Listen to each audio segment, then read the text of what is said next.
My channel chapter number 6 the triangles and it's property. तो ये एक इंट्रोडक्शन वीडियो है ट्रायंगल से। तो ट्रायंगल का मतलब क्या होता है? Simply closed curve the made of 3 line segment.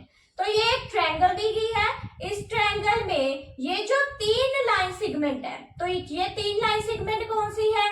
A B और बी सी और सी ए। और ये 3 लाइन सेगमेंट जो मिलके एक क्लोज्ड फिगर बनाती है उसको क्या बोलते हैं? ट्रायंगल। तो ट्रायंगल क्या हो गया? 3 लाइन सेगमेंट मिलके जो एक क्लोज्ड फिगर, बंद फिगर बनाती है उसको बोलते हैं ट्रायंगल्स। तो ये तो मीनिंग हो गया ट्रायंगल्स का। नेक्स्ट देखते हैं साइड। तो साइड क्या है? तो साइड इसमें कौन सी लेंगे? ये जो 3 लाइन सेगमेंट है ए बी और ये बी सी और सी ए, तो इसको बोल देते हैं साइड। तो इसको लिखते कैसे हैं? ए बी, यहाँ पे ऊपर लाइन डाली है, इसका मतलब ये लाइन सेगमेंट है। तो ए बी और बी सी और सी ए, तो ये 3 लाइन सेगमेंट है जो मिलकर ट्रायंगल बनाएगी। तो ये उसकी क्या हो गई? साइड्स। ऐसे ही एंगल्स देखेंगे तो इसमें एंगल्स कौन कौन से हैं? तो एंगल है ए, एंगल बी और एंगल सी। तो ट्रायंगल में 3 ही एंगल होते हैं। तो ये 3 एंगल कौन से हैं? एंगल ए, एंगल बी और एंगल सी। तो एंगल ए को हम ऐसे भी लिख सकते हैं, एंगल ए करके भी लिख लेंगे, इसको ऐसे भी लिख सकते हैं सी ए बी। तो सी ए बी, या फिर लिख सकते हैं बी ए सी। तो इन तीनों में जो मैं एंगल लिखा है तो बीच में लिखा है, तो ये एंगल कौन सा है? Angle A. ऐसे बी एंगल को भी बीच में लिखेंगे और ये सी वाले एंगल को भी बीच में लिख लेंगे। आप कुछ भी कर सकते हैं, चाहे ये भी लिख लो चाहे ये लिखो, दोनों के आंसर सेम ही होंगे। तो एंगल्स को 2 टाइप्स में लिखा जा सकता है, ऐसे भी करके लिख सकते हैं और इस टाइप में भी लिख सकते हैं। ऐसे ही वर्टेक्स देखते हैं। वर्टेक्स क्या होते हैं? तो ये जो कॉर्नर पार्ट है, यहाँ पे ए का कॉर्नर पार्ट, बी का कॉर्नर पार्ट और ये सी का कॉर्नर पार्ट, तो इसको बोल देते हैं वर्टेक्स। तो इसमें 3 वर्टेक्स होते हैं। ये वर्टेक्स कौन से हैं? ए बी और ये सी। आगे है टाइप्स ऑफ ट्रायंगल्स। तो टाइप्स ऑफ ट्रायंगल्स में ट्रायंगल की 3 टाइप्स होती हैं। फर्स्ट है स्केलेंस ट्रायंगल। तो स्केलेंस ट्रायंगल में क्या होता है? तीनों साइड डिफरेंट होती है। और तो यहाँ पे ए बी सी लिख लेते हैं। तो ए बी साइड 2 दी है, बी सी 3 और ए सी कितनी दी है? 4।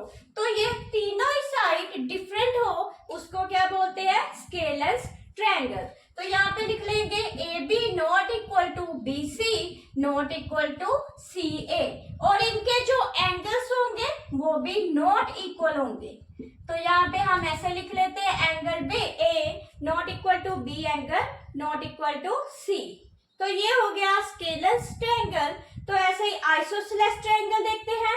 तो आइसोसेलेस ट्रायंगल में क्या होती है? जिसकी 2 साइड सेम हो और तीसरी साइड डिफरेंट हो। तो यहाँ पे 2 साइड है वो क्या है? सेम है। और ये 2 साइड जो सेम है ए बी सी, और इनके जो ऑपोजिट एंगल होते हैं तो वो क्या हो जाएंगे? इक्वल। तो ये जो एंगल है 2 के ऑपोजिट एंगल बी दिया है वो इक्वल होगा। इस 2 के एंगल इक्वल किसके है? ये सी के ऑपोजिट है। तो इसको कैसे लिख लेते हैं? इसका मतलब हुआ आइसोसेलेस ट्रायंगल क्या है? जिसकी 2 साइड सेम हो और उनके जो ऑपोजिट साइड के एंगल्स हैं वो भी सेम हो। जैसे ए बी साइड 2 है, इसके ऑपोजिट दिया है सी एंगल। तो ऐसे ही ए सी है, इस साइड है 2, उसके ऑपोजिट कौन सा एंगल दिया है? बी। तो अगर ऑपोजिट एंगल इक्वल हो तो ऑपोजिट साइड भी इक्वल होती है। तो यहाँ पे ऑपोजिट साइड कौन सी है? बी जो एंगल की ऑपोजिट साइड है A C is equal to A B. तो इसको बोल देते हैं आइसोसेलेस ट्रायंगल। थर्ड है इक्विलेटरल ट्रायंगल। तो इक्विलेटरल ट्रायंगल में क्या होता है? जिसमें 3 साइड्स इक्वल दी हो। यहाँ पे 3 साइड कौन सी है? ए बी और ये सी। तो ए बी भी 3 दिया है, बी सी भी 3 दिया और ए सी 3 दिया है, और तीनों के एंगल्स भी सेम हो। तो इसको लिखेंगे A B equal to B C is equal to C A, और इनके जो एंगल्स हैं वो भी सारे इक्वल होंगे, angle A equal to angle B equal to angle C. तो इसको बोल देते हैं टाइप्स ऑफ ट्रायंगल। तो टाइप्स ऑफ ट्रायंगल में 3 ट्रायंगल्स थी, स्केलर्स, आइसोसेलेस और इक्वलेटर। स्केलर्स में कोई साइड इक्वल नहीं है, आइसोसेलेस में 2 साइड्स इक्वल है और इक्वलेटर में 3 साइड इक्वल है। ट्रायंगल बेस्ड ऑन एंगल, तो जो एंगल के बेस्ड है वो ट्रायंगल्स कौन कौन सी है? पहली है एक्यूट एंगल। तो एक्यूट एंगल ट्रायंगल कौन सी है? जो 90 से नीचे वाले एंगल जिसमें गिवन हो। तो 90 से लेस देन हो, 90 लेस देन जो एंगल है वो किसमें होते हैं? एक्यूट एंगल ट्रायंगल में। तो इनका जो है एंगल्स वो 60 हो जाएगा, यहाँ पे कुछ 70 हो जाएगा, यहाँ से 80। तो ये 90 के लेस होते हैं। ऐसे ही राइट एंगल ट्रायंगल देखते हैं। राइट एंगल ट्रायंगल क्या होता है? जिसका जो वन एंगल, ये जो एंगल है वो 90 डिग्री का दिया हो, तो उसको बोल देते हैं राइट एंगल ट्रायंगल। तो ऑब्ट्यूज एंगल कौन सा होता है? जो 90 से बड़े हो। तो यहाँ पे लिख देंगे मोर देन 90। तो ये देखो, ये 90 डिग्री है, ये 90 से बड़ा वाला एंगल बन रहा है, तो इसको बोल देते हैं ऑब्ट्यूज एंगल। तो इसमें 90 से बड़े वाले एंगल्स लेंगे। आगे देखते हैं मीडियन। तो मीडियन क्या होता है? तो मीडियन क्या है? ये एक ट्रायंगल दी है ए बी सी, तो इसको नाम दे देते हैं ए बी सी। तो उसमें क्या है? बीसी का मिड पॉइंट दिया है डी, और वर्टेक्स ए से लेके उसके ऑपोजिट साइड जो बीसी से जो मिड पॉइंट डी को ज्वाइन कर रही है, ये जो लाइन ए और डी, ये डिवाइड कर रही है ट्रायंगल को 2 इक्वल पार्ट्स में। तो वो पार्ट्स कौन से हैं? ए बी डी और ए डी सी। तो इस लाइन को क्या बोलेंगे हम? मीडियन। तो इसको बोल देते हैं मीडियन। तो ये हमेशा ट्रायंगल में 3 दिए होते हैं।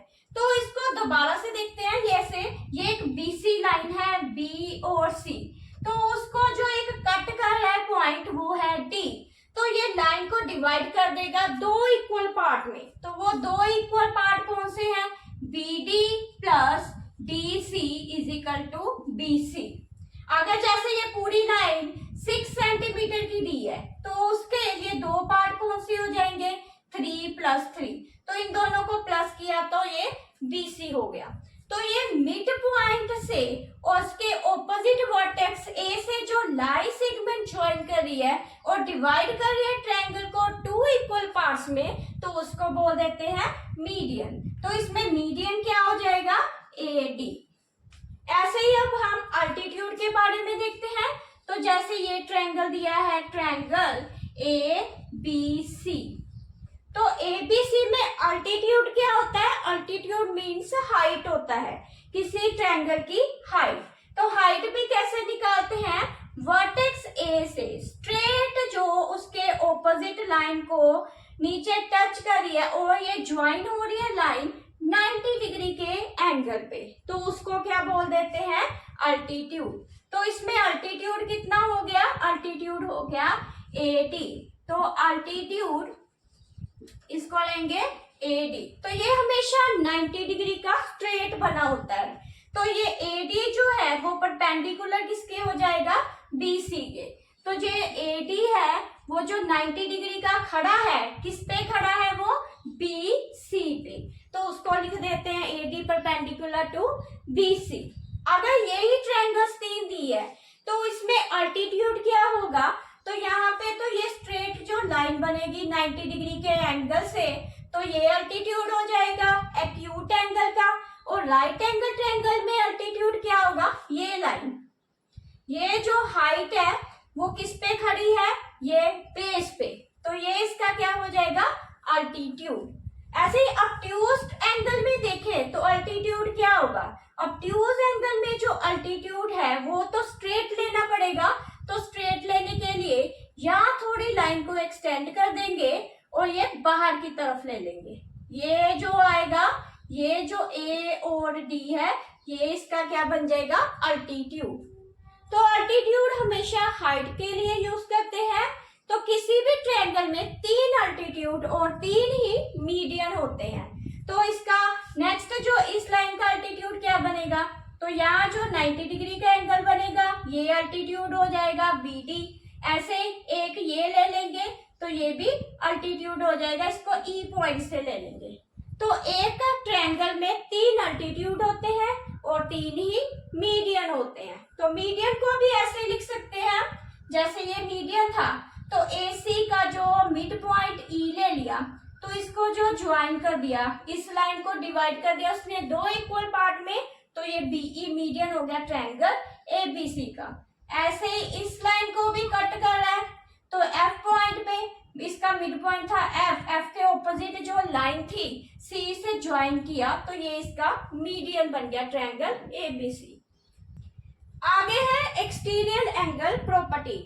तो एक्सटीरियर एंगल की प्रॉपर्टी क्या होती है, जो एक्सटीरियर एंगल है वो किसके इक्वल है, sum of opposite side of interior angle के।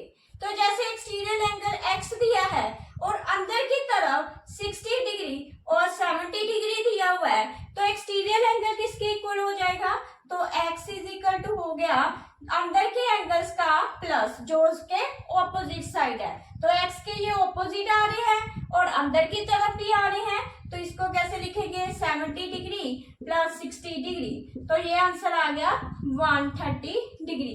तो x की वैल्यू कितनी आ गई, 130 डिग्री। अगर यही एक ट्रायंगल बना हो जिसमें अंदर का एंगल फाइंड करना हो, ये x है, ये 60, यहाँ पे बार 80 डिग्री का दिया है, तो भी यही मेथड लगेगा। इसी के अकॉर्डिंग एक्सटीरियर एंगल कितना है, 80 डिग्री, तो 80 के जो ऑपोजिट एंगल है, ऑपोजिट एंगल का सम कितना हो जाएगा, जो अंदर की तरफ है x प्लस 60 डिग्री। तो x कितना आ गया हमारे पास, 80 माइनस 60 डिग्री, तो आंसर आ गया 20 डिग्री। तो ये हो गया एक्सटीरियर एंगल प्रॉपर्टी। तो आगे देखते हैं एंगल सम प्रॉपर्टी। तो एंगल सम प्रॉपर्टी क्या कहती है, एंगल सम प्रॉपर्टी, तो उसमें क्या होता है, जैसे ये एक ट्रायंगल गिवन है, इसमें अगर आपको 2 एंगल्स दिए हो, 2 एंगल्स दिए हैं जैसे 60 डिग्री और 70 डिग्री, आपको थर्ड एंगल फाइंड करने के लिए बोला हो, तो अगर किसी भी ट्रायंगल में 2 एंगल्स दिए हो, थर्ड एंगल फाइंड करना है, तो वो कौन से मेथड से निकलेगा, एंगल सम प्रॉपर्टी से। तो इसका नाम लिख लेते हैं ABC। तो angle A plus angle B plus angle C equal to किसके हो जाएगा, 180 डिग्री। तो ये एंगल दिया हुआ है 60 डिग्री प्लस 70 डिग्री, तो C एंगल कितना हो जाएगा, इज इक्वल टू 180। तो इन दोनों को प्लस करेंगे, 60 प्लस 70 किया तो आ गया 130 degree plus angle C is equal to 180 degree. तो एंगल C कितना आ गया, 180 में से 130 माइनस किया तो आ गया 50 डिग्री। तो C एंगल कितना है, 50 डिग्री। अगर आप इन तीनों एंगल्स को प्लस करें तो आंसर 180 ही आएगा, क्योंकि एंगल के जो ट्रायंगल होती है उनके तीनों एंगल का प्लस कितना होता है, 180 डिग्री। तो अब आगे देखते हैं ट्रायंगल्स की प्रॉपर्टी। तो जो फर्स्ट प्रॉपर्टी है वो राइट एंगल ट्रायंगल है। तो इसमें क्या होता है, जो वन एंगल होता है राइट एंगल ट्रायंगल में वो 90 डिग्री का होता है। तो इसकी प्रॉपर्टी क्या हो रही है, sum of 2 side of square is equal to the third side of square. तो जो 2 साइड के सम का स्क्वायर है वो इक्वल टू है उसके थर्ड साइड के स्क्वायर के। तो ये राइट एंगल ट्रायंगल जैसे ABC दिया हुआ है, तो B के जो 90 डिग्री का ऑपोजिट होता है वहां पे दिया होता है H, तो इसको हम हाइपोटेन्यूज बोल देते हैं। और ये जो स्ट्रेट होता है इसको बोलते हैं परपेंडिकुलर, और ये जो नीचे बेस जो जमीन पे टिका है ये ट्रायंगल, तो इसको बोल देते हैं बेस। तो इस लाइन का मतलब क्या हुआ कि 2 साइड के सम ऑफ स्क्वायर इक्वल टू किसके होता है, हमेशा ये वाली साइड बड़ी होती है इन 2 साइड के सम ऑफ स्क्वायर से। तो इसको लिख लेंगे P square plus B square is equal to H का स्क्वायर। तो ये देखो, अब अगर यहाँ पे तो ये वैल्यू ले लेते हैं, यहाँ पे 3 दिया है और ये 4, तो हमें AC की वैल्यू फाइंड करनी है। तो AC कैसे निकालेंगे? AC निकालने का ये फार्मूला कौन सा है? P का स्क्वायर। तो इसमें P कितना है? AB का स्क्वायर। तो यहाँ लिख लेंगे AB का स्क्वायर और B कितना दिया है? BC का स्क्वायर। तो H की वैल्यू कितनी गिवन है? AC का स्क्वायर। तो AB कितना गिवन है हमें? 3 सेंटीमीटर। तो यहाँ पे 3 का स्क्वायर लिख लेंगे। BC कितना है? 4 का square is equal to AC का स्क्वायर। तो इसको स्क्वायर किया तो ये आ गया 9 plus 16 is equal to AC का स्क्वायर। तो इन दोनों को प्लस किया तो 25 आया इज इक्वल टू AC का स्क्वायर। तो AC की वैल्यू कितनी आ गई? 25 का स्क्वायर रूट। तो 25 का स्क्वायर रूट क्या होता है? 5 सेंटीमीटर। तो AC की वैल्यू कितनी आ गई? 5। तो ये जो साइड है AC जो नीचे की तरफ स्लाइड हो रही है ये हमेशा बड़ी होगी इन दो साइड के सम ऑफ स्क्वायर से। तो ये थी प्रॉपर्टी राइट एंगल ट्रायंगल की। ऐसे ही अगली प्रॉपर्टी देखते हैं ट्रायंगल की।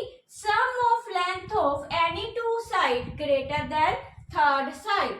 तो ये भी एक ट्रायंगल गिवन है जिसमें लिखा है ABC, इसको नाम दे दिया है। तो इसमें बोला है दो साइड का जो सम है तो वो हमेशा ग्रेटर किसके होगा? थर्ड साइड के।